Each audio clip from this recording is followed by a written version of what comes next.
নমস্কার। আমরা ধারাবাহিকভাবে আলোচনা করছি স্বামী ওঙ্কারানন্দ মহারাজের অসামান্য জীবন। জগন্নাথ মঠের সর্বাঙ্গীন সংস্কার মহারাজ করিয়া গিয়াছেন।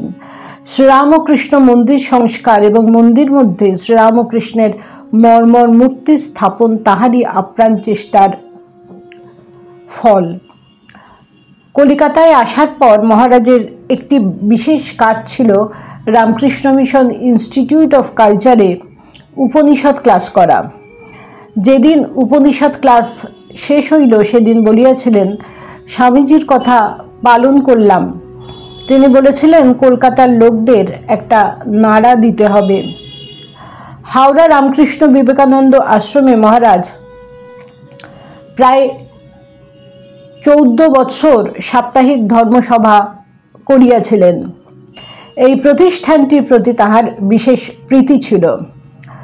স্বামী বিবেকানন্দ সঙ্গীতে পারদর্শী ছিলেন, অতএব সঙ্গীত শেখা আমারও কর্তব্য, এই প্রেরণায় তিনি গান শিখিতে আরম্ভ করেন। নিয়মিতভাবে তিনি উচ্চাঙ্গ সঙ্গীতের তান রেওয়াজ করিতেন। এক্ষেত্রে বয়সের বাধাকে তিনি গ্রাহ্য করেন নাই। কাশীপুর উদ্যানবাটিতে কল্পতরু উৎসবে সঙ্গীত সহ মহারাজের কথামৃত ব্যাখ্যা, বিশেষত নৃত্য লীলা এবং ভাবমুখে বিষয়ক বক্তৃতা যাহারা শুনিয়াছেন তাহারা তাহার ভাবের গভীরতা, ভাষার সরলতা ও প্রকাশের ভঙ্গি চিরকাল মনে রাখিবেন। 1966 সালে মঠ ও মিশনের সহ সংঘ অধ্যক্ষ পদে বৃত হইবার পর হইতে তিনি আনুষ্ঠানিক মন্ত্রদীক্ষা দিতেন। নিজের প্রচার তিনি কখনো করিতেন না। দীক্ষিত ভক্তদের বলিতেন, শ্রী শ্রী ঠাকুরের সঙ্গে তোমাদের সম্বন্ধ স্থাপন করে দেওয়াই আমার কাজ। জীবনের শেষ কয়েক বৎসরে শাস্ত্র আলোচনা যথেষ্ট করিলেও তাহার প্রধান কাজ ছিল কেবল ঠাকুর স্বামীজির কথা বলা। হৃদয় উজাড় করিয়া ভাবভক্তির কথা বলিতেন। ঠাকুর স্বামীজির ভাবে সর্বদা ভরপুর হইয়া থাকিতেন। ভক্তদের বুঝাইতেন ঠাকুর স্বামীজি তত্ত্ব কি, তাহারা কোন যুগপ্রয়োজনে সাধন করিতে আসিয়াছিলেন, স্বামীজি প্রতিষ্ঠিত মঠ মিশনের উদ্দেশ্য ও আদর্শ কি, মঠ মিশনের সহিত ভক্তদের কি সম্পর্ক হইবে। একটি কথা তিনি একান্তভাবে বলিতেন।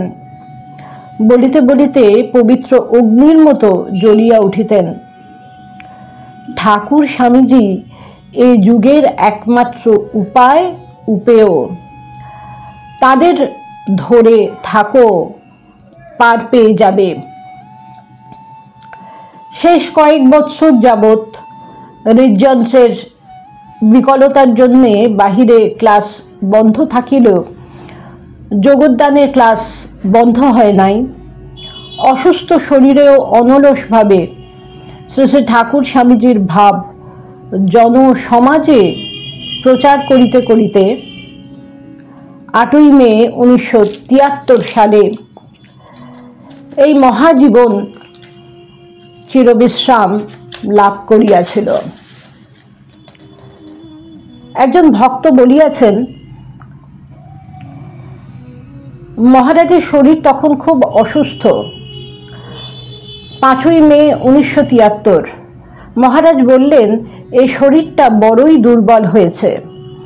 যাকে কোনোদিন শরীরের দুর্বলতার কথা বলতে শোনা যায়নি, হার্ট অ্যাটাকের পরেও যাকে সদা প্রফুল্ল দেখা গেছে, তার এই কথায় সবাই স্তব্ধ হয়েছিলেন। তারপর মহারাজ নিজের মনেই যেন বলে যেতে লাগলেন, জীবনের কথা বলো, মরণের কথা কেন? কিন্তু শুনল না। বোঝা গেল কঠোর উপনিষদের নচিকেতার কথা তিনি বলছেন। মহারাজ আবার বললেন, যম অনেক ঐশ্বর্য দিতে চাইলেন, রাজত্ব বৈভব, কিন্তু ছেলে শুনল না।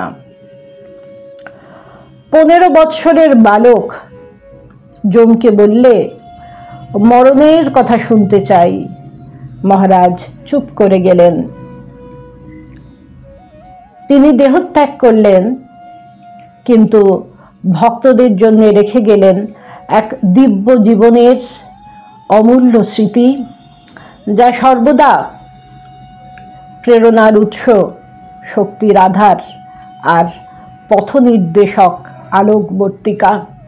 আমরা মহারাজের উদ্দেশ্যে আভূমি প্রণাম জানাই। নমস্কার।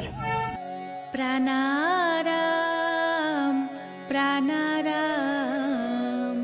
প্রাণারাম প্রাণারাম প্রাণারাম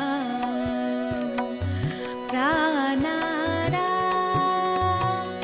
কি যেন লুকানো নামে তাই মিষ্ট এত তব নাম।